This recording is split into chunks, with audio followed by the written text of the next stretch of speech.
ഈ കണക്ക് കൂട്ടുന്നതൊന്നും നിങ്ങൾക്ക് അറിയുന്നത് പോലെ ഞങ്ങൾക്കറിയില്ല എന്ന് നിങ്ങൾ കരുതണ്ട.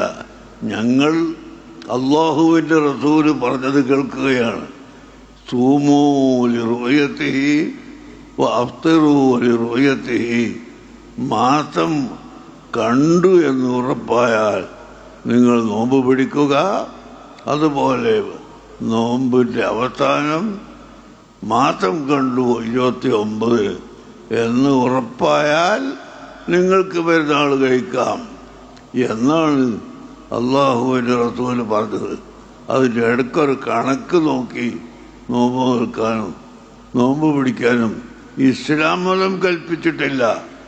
ഈ തോന്നിവാസികളായ ആളുകൾ അവർ ഖുർആനും സുന്നത്തും എന്ന് പറഞ്ഞുകൊണ്ട് നടന്നിട്ട് പെരുന്നാളിനൊന്ന് ഏതെങ്കിലും ചളിയിൽ പോയിട്ട് നിസ്കരിക്ക് നല്ല പള്ളി ഒഴിവുണ്ടാവും.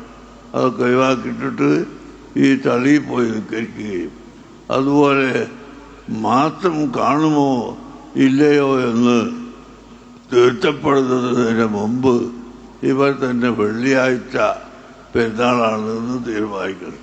ആരാണ് നിങ്ങൾക്ക് ഇതിന് അധികാരം തന്നത്? ഏത് ദീനിലുള്ള തീരുമാനമാണിത്? നിങ്ങൾ ആലോചിച്ച് മറുപടി